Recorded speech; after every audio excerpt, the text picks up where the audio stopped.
All right, let's talk about Chapter 15, Communication and Documentation.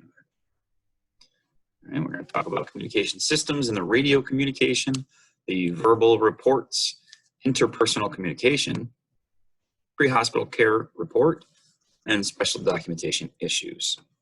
All right, so the EMS system. We use different types of communication systems. We have radios, we have pagers, we have cell phones, we have landlines.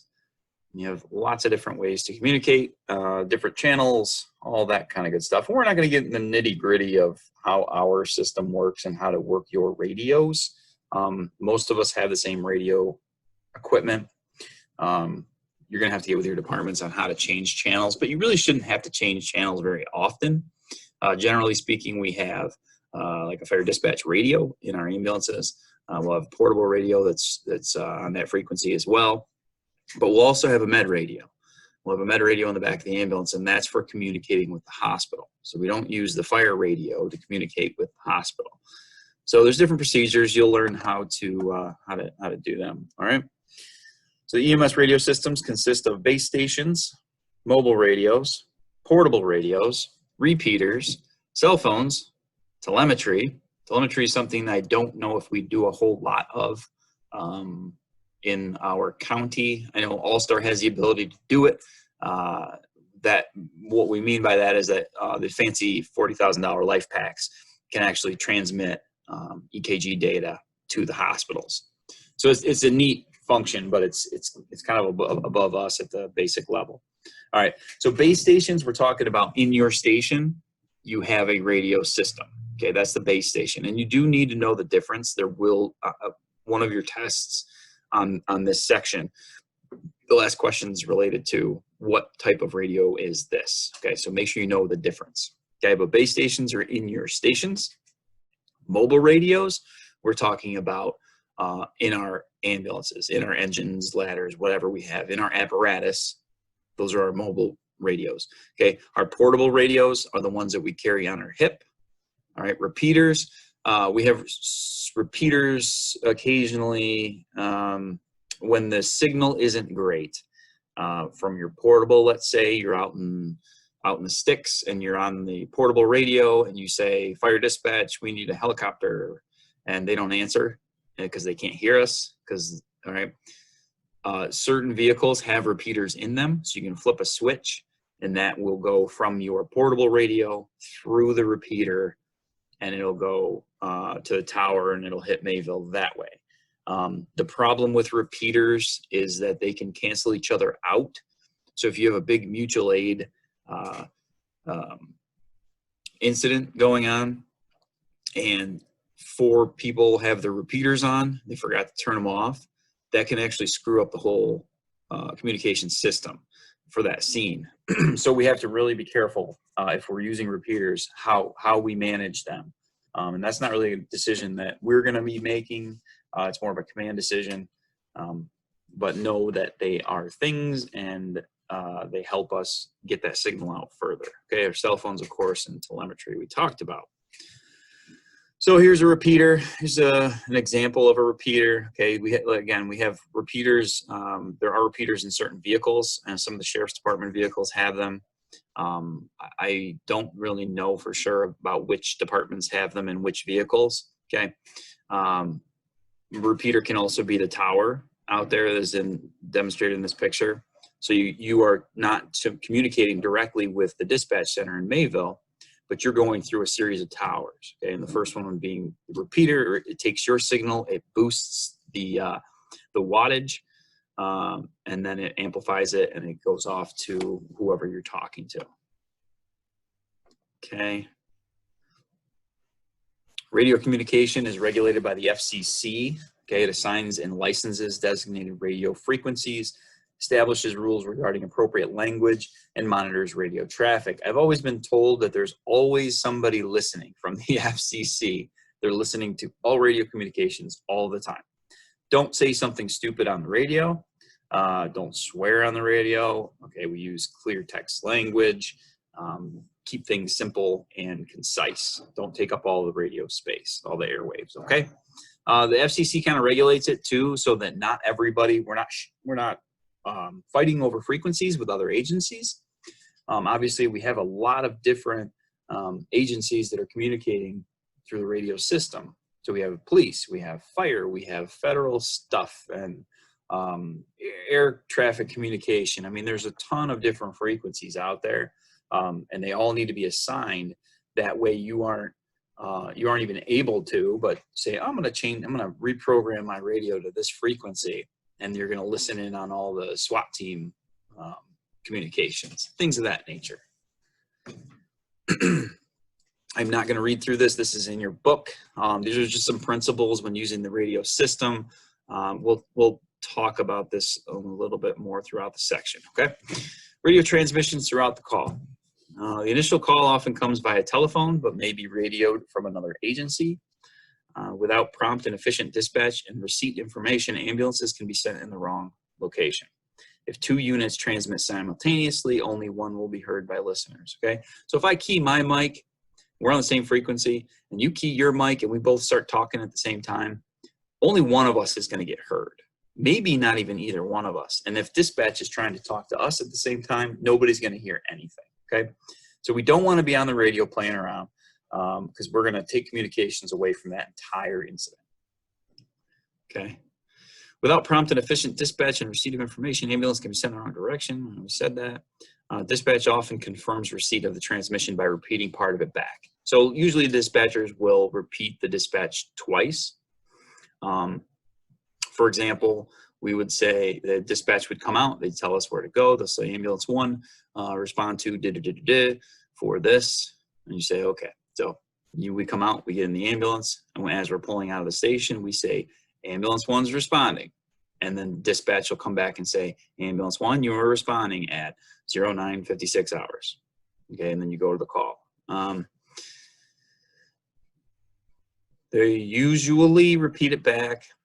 They'll always repeat it back with a time, I should say. If they don't repeat it back to you, wait a few seconds. And if these dispatchers get very busy up there, okay? So if you say we're en route and they don't say anything, give them a few seconds to respond to you. There is a possibility they didn't hear it. So then you might want to get back on the radio and say ambulance 1's responding, okay? Dispatch may end transmission with a time. They always do. It's according to a 24-hour clock, okay? Carry your portable radio whenever you leave the unit. We don't have enough portable radios in this county to outfit every single emergency services member with one. They're incredibly expensive. The ones that most of the volunteers carry and the sheriff's department and the county medics and everybody, those things are close to $5,000 a piece. So when they implemented this new radio system back in 2017, there was a real problem, like how are we going to pay for this? So we don't have enough radios, but the most important thing is that at least one person, whoever's in charge usually, somebody on that scene needs to have a radio on them. At least one person, if not 2, whenever we leave the unit, whenever we leave the ambulance, okay? Radios need proper care and maintenance. Okay, most of them are waterproof, intrinsically safe, and all that good stuff, so you can just kind of wipe them down with if you need to, with a rag. But get with your departments and see how they want you to take care of those radios. Don't just soak it in a bucket of water because it might not survive. Okay, med reports. Radios report must be given to destination hospital so it can be prepared for the arrival. Usually done by radio, structured to present only the most important information, speak clearly and slowly. We will talk about med reports. The most important thing I would say is keep it concise.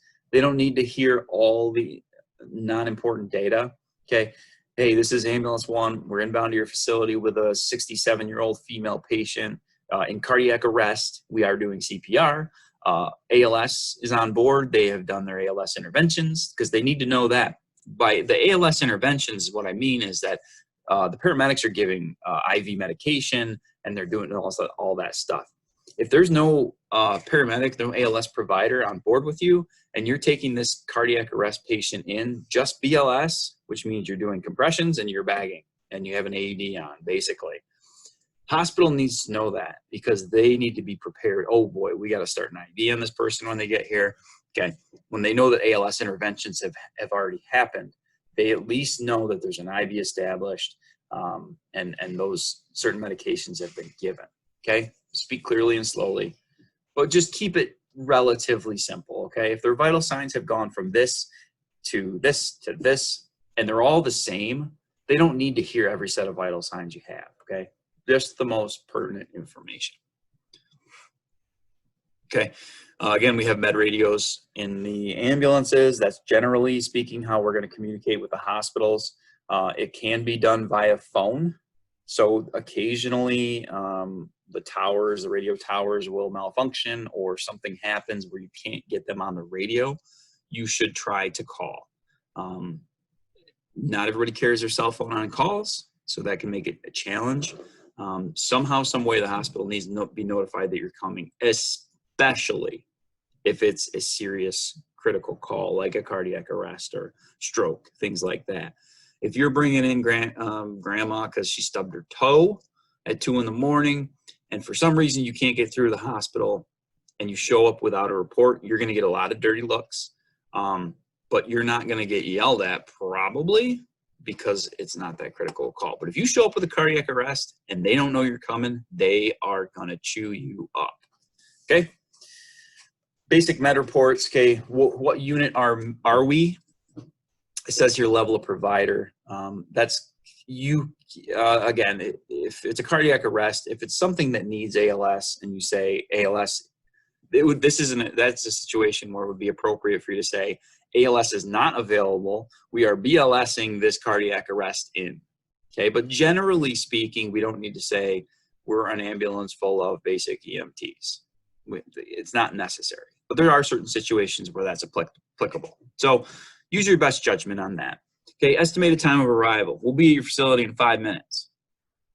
10 minutes? I mean, the more serious the call, the more heads up you want to give them. So if you have time, 10 minutes out, say, hey, we're going to be at your place in about 10 minutes with a cardiac arrest. Patient's age and sex, 67-year-old female, chief complaint, complaining of difficulty breathing, brief pertinent history of present illness. She started having trouble breathing earlier today. She has COPD. She's alert and oriented. Vital signs are stable and normal, within normal range. Or you can give those specific vital signs. Heart rate is 86 and regular. Blood pressure is 120 over 80, whatever it is. Okay, pertinent findings on the physical exam. We found diminished lung sounds on the left-hand side. Emergency care given. The patient's on a non-rebreather at 12 liters per minute. Response to medical care, she's improving. Her pulse oximetry went from 86 to 97. And then contact medical direction if required or if you have a question. So we can get on the rate.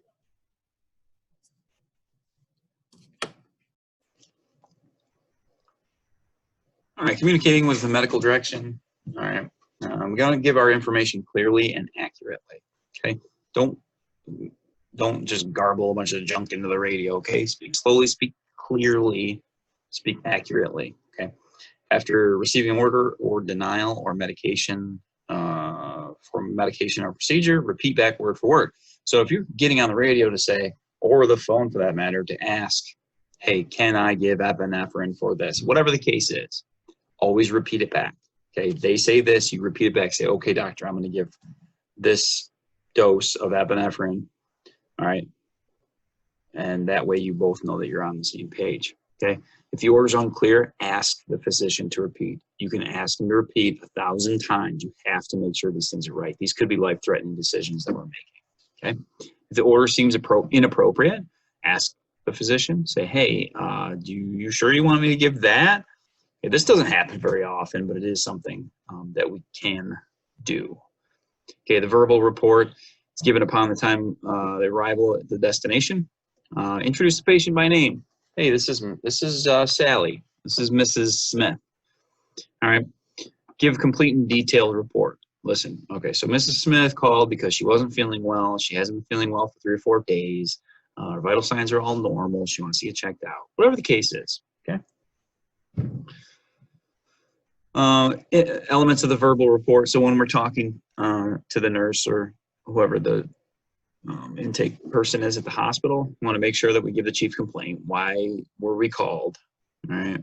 What are they complaining about? History, assessment, treatment, and additional vital signs taken in or out. So what did we do for the patient? What's the patient's history on this problem? What were their vital signs? Okay. Interpersonal communication. EMTs must communicate with others involved in patient's care. Okay, first responders, advanced EMTs, paramedics, home health care aides, family. Okay, speak candidly and respectfully and collect information about the patient. Communication is huge. In this day and age that we live in, where all we do is text each other and send Snapchats, I feel like some people are forgetting how to actually communicate with people face to face. Okay, that's a very important part of this job. These people call you on their worst day. They're calling 911 because they are in an emergency. They don't want some idiot who's got dip spit running out of the side of their mouth. They smell like booze. They're dirty. They can't even talk to you because you can't tell what they're saying. They're sloppy. Okay, that's not who they want to show up when they call 911. Okay, so really take a look at yourself and work on those things. Okay, therapeutic communication. Communication techniques learned by experience may be more difficult with those with a crisis, and everyone can improve communication skills. Okay, a lot of times, we have if we have a long transport, just talk to your patient. Just talk to them. How's your day going? Other than this, what's new in your life? Okay, a lot of us, in the volunteer world, anyways, you're responding to your community. So there's a good chance you're going to know who your patients are, at least know a little bit about them, or you went to school with their grandkids, or whatever the case is. Okay, just have a conversation with these people. It can make them feel a lot better. Okay. Use eye contact. Okay, it shows interest. Be aware of your position and body language. Okay. Face the patient eye levels with arms down. Don't cross your arms. Look angry. Turn your back to them. Just things like that. They're different kinds of communication. Okay. Use language the patient can understand. Okay. Try not to use medical terms and explain the procedures. Explain what you're doing. Okay. And be honest. Okay. You should use the patient's proper name. It's a sign of respect, especially with older patients. You can call them by their first name. Especially with the elderly, though, if you can get into the habit of Mr. or Mrs., that would be a really good way to communicate with your patient. Okay, and make sure you listen. Special considerations: always be compassionate and respectful if the patient has a mental disability, visual or hearing impairments, or any language barriers. Okay, don't talk down to these people. Pediatric patients. Come down to their level and be truthful, okay? Get down on one knee, get down at eye level. Say, hey, buddy, this is what we're going to have to do. We're going to have to squeeze your arm, okay? Or we're going to take you to the hospital. You can give them a little bear if you want or something, okay? Pre-hospital care report.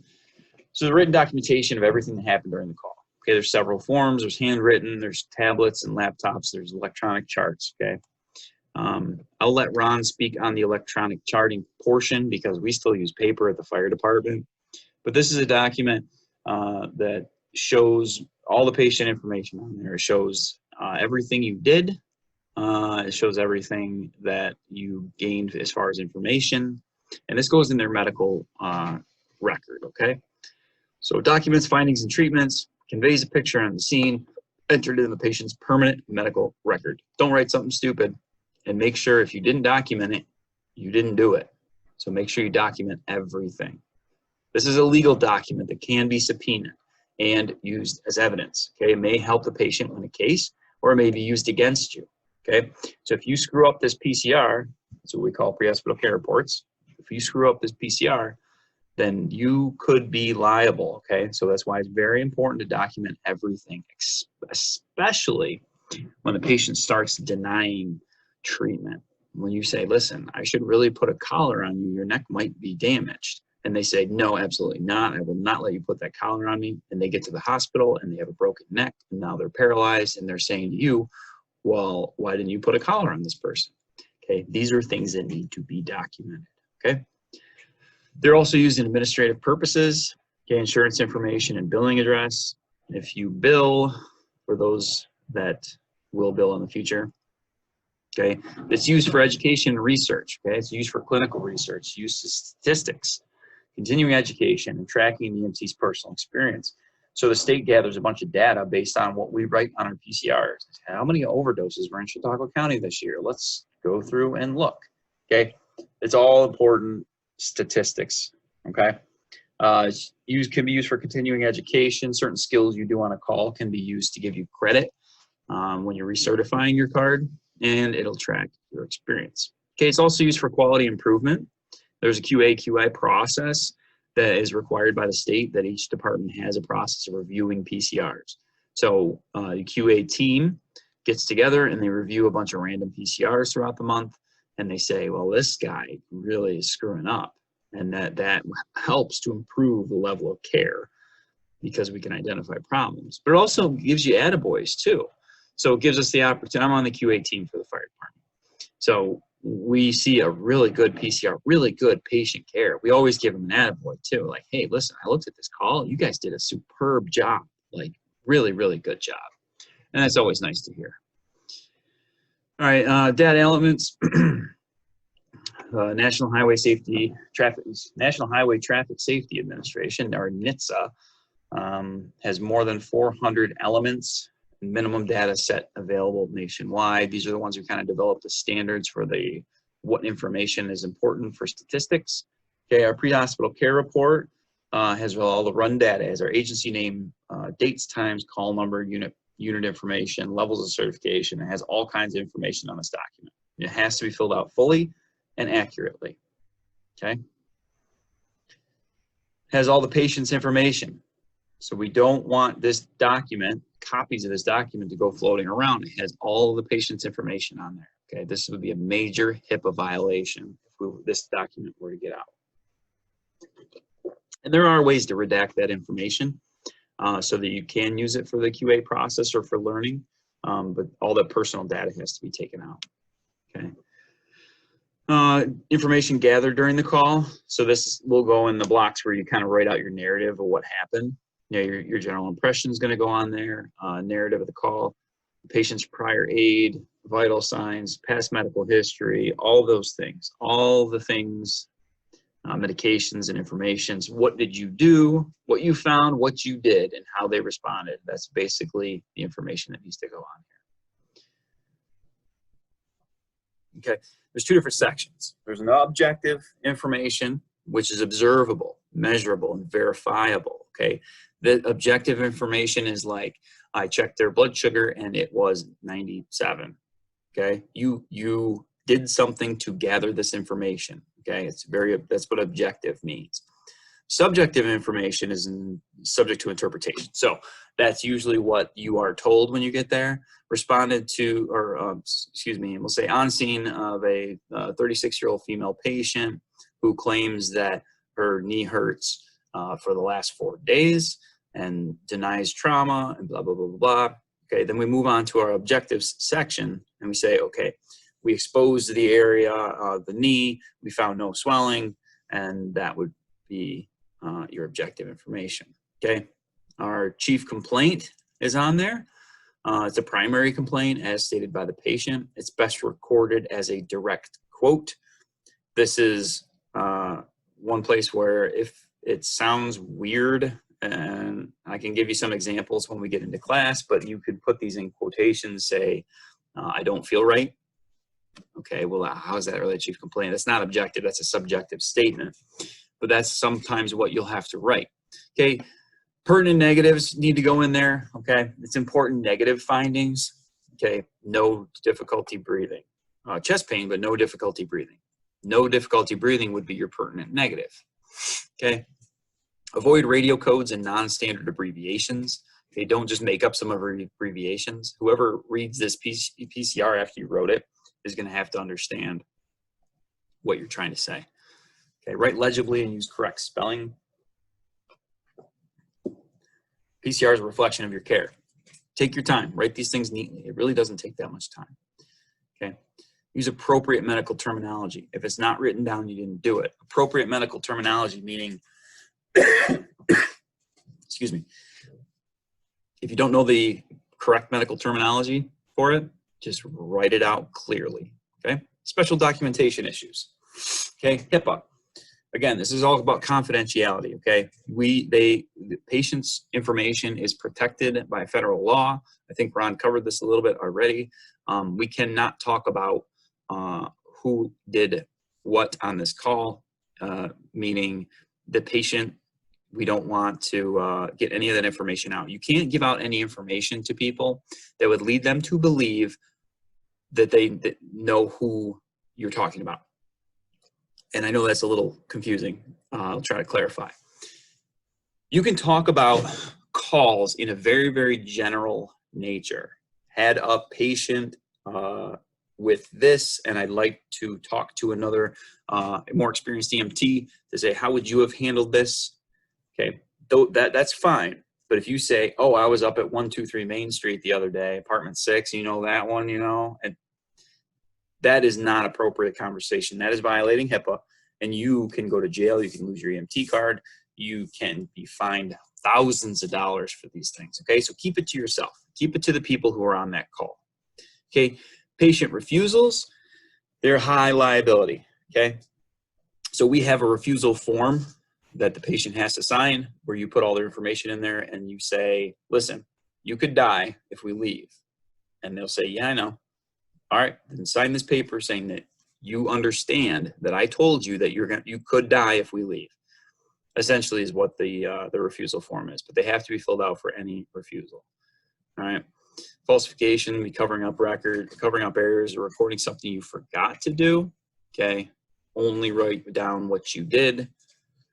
Okay, correction of errors, mistakes in documentation. So there are times where you're writing a PCR and you make a mistake in your writing, you misspell something, whatever it is. And this will be a test question, so make sure you write this down, okay?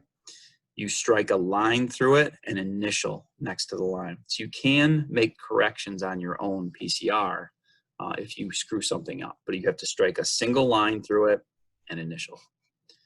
All right, think about it. You respond to a call for an unconscious male. Upon arriving, patient is awake, alert, and walking away. He states he was just sleeping and does not need or want treatment or transport. Is this a patient? These are tricky situations where you really have to wrap your head around it. Okay. Call for an, and this happens all the time. He's awake, he's alert, he's walking away. Is he a patient? Probably not. Okay.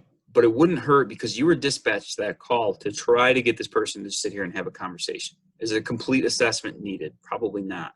How will you document this call? Okay. Should you obtain a formal patient refusal? This person's probably not going to give you one. They're going to say, listen, man, I was just sleeping. I'm fine. I'm walking away. And if they refuse, then that's okay. But these are tricky situations. If they're giving off any vibe that they're intoxicated, you might want to get the police involved. Do everything you can to get this person to sit and have a conversation with you. Okay. Multiple casualty incidents. Right? We're talking about a lot of people. There's a logistical problem for EMS. Okay, it means you have many patients. And really the definition of an MCI, or multiple casualty incident, is something that strains your resources.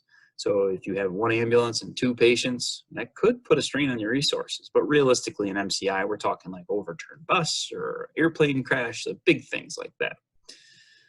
Care and evaluation by several providers at different times and locations.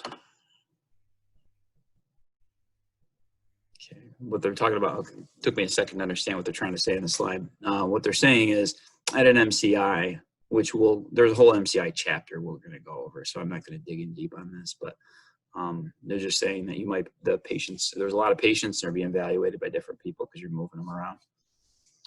Special situation reports, exposure to infectious diseases, injury to yourself or another EMT, hazardous or unsafe scenes, referrals to social services agencies, mandatory reports for child or elderly abuse. So these are certain situations where you would have to fill out additional documentation. Exposure to infectious disease, you have some exposure reports you have to fill out if that were to happen. If you get hurt on a call, or another EMT, you might have to be the witness for. Hazmat situation, again, these would be like exposure reports. Social service agencies, adult protective services is one.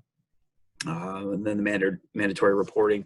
We are mandated reporters. If we see something that is very suspicious that involves kids or elderly, we have to, by law, report that.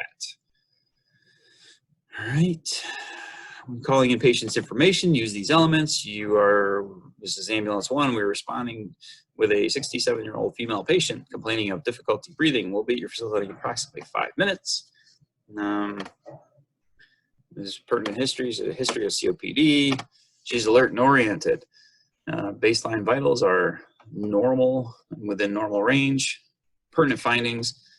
We have diminished lung sounds on the left-hand side. We gave her oxygen. Her pulse ox is up to 96%. And that's it.